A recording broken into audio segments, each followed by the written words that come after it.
What's going on, everybody? Welcome back to TTB Ravens Media, bringing you Ravens content every single day. If you want to stay daily Ravens content, make sure to hit the subscribe button down below and hit the notification bell as well if you want to get notified every single time I upload a brand new video. Now, in this video today, I'm going to be talking about another wide receiver option for the Baltimore Ravens to target because if you did not know, Jarvis Landry, it's been announced that he is going to be going to New Orleans.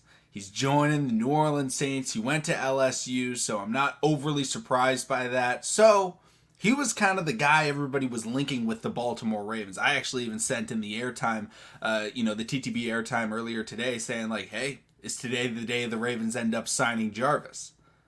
Well, they did not. The Saints ended up getting him. So now I'm going to be talking about my number 2 guy for the Ravens to target. Now he's my number 1 guy for the Baltimore Ravens to target, and that is Will Fuller. Guys, let me know what you guys think about the possibilities and whether or not the Ravens should bring in the veteran wide receiver out of Notre Dame. Notre Dame may scare you because, Miles Boykin.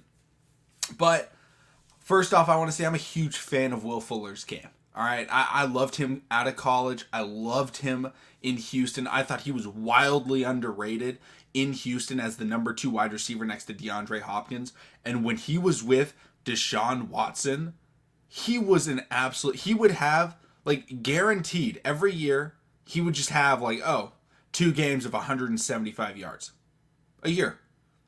Because he would just, teams would have to focus on D-Hop, and he would just get behind the defense, and he's great with the ball in the air. Is he going to moss everybody? No, but he can track the ball extremely well, and I think that's something the Ravens are missing, right? We traded Hollywood Brown, and Lamar Jackson was money when it came to throwing the deep ball to Hollywood Brown, right?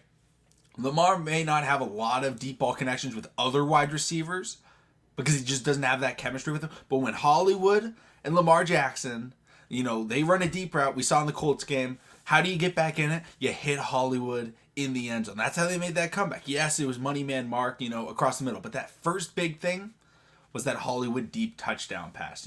It broke the game open in Denver.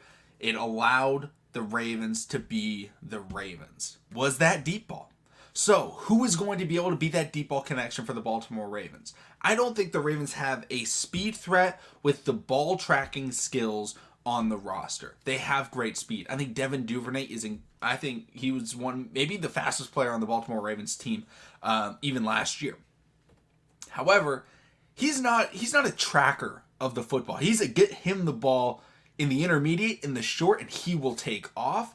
But Hollywood Brown is very different, where you want the ball in the air because he's excellent at tracking the football. Now, whether or not the hands are great, different question with him, but he could track.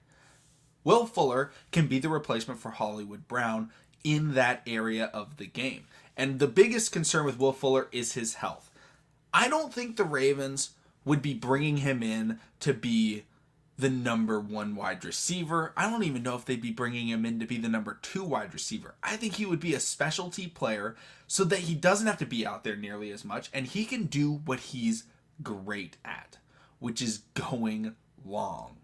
All right, he has had an injury issue in years past. Last year in Miami, he ended up getting about a $10 million contract on a 1-year prove-it deal. He ended up getting hurt, only played in 2 football games. I don't even know if he finished those games, but he played in 2 games and, wasn't wildly successful. Well, I'm not surprised by that at all. Why? Because Tua Tagovailoa, he's an accurate quarterback. He's good in the intermediate. He's good in the short. He's not a deep ball thrower. He's not a deep ball thrower. That's not his skill set. And they had Jalen Waddle, who is probably faster than Will Fuller. I'm going to make that assumption at this point in their, careers. So it just was like, I didn't even understand the signing because I was like, what is Will Fuller supposed to do for this team? It didn't make any sense to me. With the Ravens, he would come in and it would be like, there's the deep threat. We had a comment on YouTube, maybe it was yesterday, and it was talking about potentially bringing in Deshaun Jackson. That's the type of player Will Fuller is, just significantly younger, where he would be able to come in and it's like, yeah, he's a veteran, but he's a veteran deep threat. And we don't have to expect 1,000 yards out of him. We don't have to expect him to get 10 touchdowns. But if he can have 4 games where he takes the top off the defense in a second and short, that is game changing for this offense, because that instills fear into the defensive coordinators the Ravens have to play against. Because right now, if we line up with 3 wide receivers and 1 tight end, and Lamar Jackson and we'll say J.K. Dobbins in the backfield, we got Rashad Bateman, we've got, I'll say, James Prochet, and we have Devin Duvernay. That's the assumption going into this. They're not worried about the deep ball. They're probably not even, they don't need to put a safety over the top for any of those players, because that's not what any of those players are going to try and do. But if you go, okay, it's second and short, and maybe the Ravens want to run the football, that's totally fine. But they throw out Rashad Bateman, they throw out Devin Duvernay, and then they throw out Will Fuller. All of a sudden, teams have to go, yeah, we think they're going to run, but we cannot have that one-on-one on the outside with Will Fuller, because there's a chance he runs that deep post. He runs that 9 route. Whatever it is, he can get behind us and he can have a bigger play than the first down could be. So that takes a guy out of the box, puts him over top, and that potentially allows the Ravens to run the football. And if they bring the guy up, Lamar Jackson looks over at Will Fuller, like Aaron Rodgers does to Marquez Valdez-Scantling, or at least he used to. And he goes, hey man, it's time. And he does whatever signal he wants to do. Boom. Right there. That's the type of play that we need in this Baltimore Ravens offense. Right? Devin Duvernay, as much as I like him, I don't see him as that type of player. Tylan Wallace and James Prochet, they can make the contested catch, but they're not fast enough for teams to be like, we got to double cover them because they can get behind us. Will Fuller is you have to double him in a lot of situations because you're afraid that he will get behind the defense. I think this would be a really good signing, and I don't think it would be very expensive, because last year was his prove-it year deal, and he didn't prove it. He got injured. And so, he's not going to get the same amount of money he got last year. Even though wide receiver market has gone up, he got $10 million last year, and he didn't prove it. So now he has to take a smaller prove-it deal. Maybe it's $5 million, right? For 1 year. For the Baltimore Ravens, $5 million to get a legitimate deep threat that doesn't have to be out there every play, so that can help sustain him. You're not putting as big a toll on his body.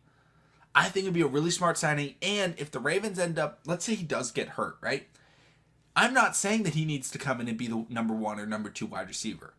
So if he does end up getting hurt, the Ravens wouldn't be banking on him like they could potentially be banking on a guy like a Julio Jones, where if the Ravens bring in Julio, he's supposed to be the guy, or the number 2 guy. I don't know how they value Rashad Bateman. I would probably say the number 2 guy. Will Fuller they would bring in, and it would be like, hey, you're a piece that we can use. And, they're playing chess. Will Fuller would be like the rook, all right? It's a good piece. It's a good piece. It's valuable to have. However, if you lose the rook, you don't lose the game. Lamar Jackson's the king. You lose Lamar Jackson, you lose the game. We saw it last year. Okay? I would probably say Mark Andrews is the queen. Right? Those 2 guys are the most important pieces of this offense. And then we have, the pawns and making sure they're protecting Lamar Jackson as the offensive lineman. We've got, Rashad Bateman as the rook. I'll say JK and Gus are the rooks. I'm sorry if you guys don't like chess. I like chess. And then, we have some other wide receivers, they're the bishops, and, but bringing in a special tool, like I think Patrick Ricard is a rook, right? He's a special tool where if we lose him, we lose a little bit of a piece, but we can still win without him. Will Fuller is similar in that sense. So I would say they're kind of the rooks, okay? It's cool to be able to, jump over people, get behind that defense like a rook can do, like a deep threat can do. However, you don't need it to win. It's just an added benefit, and I think Will Fuller could be that added benefit. Guys, please let me know if the analogy was good. I try and come up with unique analogies, original analogies to use. I think that one was all right. But guys, thank you so much for watching. Subscribe for daily Ravens content. Let me know in the comment section down below who the Ravens should bring in at wide receiver, if they should bring in a wide receiver, because some people believe, hey, let's use the UDFAs. Let's use the guys we already have. Let them have a shot. And I'm not opposed to that idea. But if the Ravens sign a guy, I'm hoping it's Will Fuller. Guys, thank you so much for watching. I will see all of you again next time.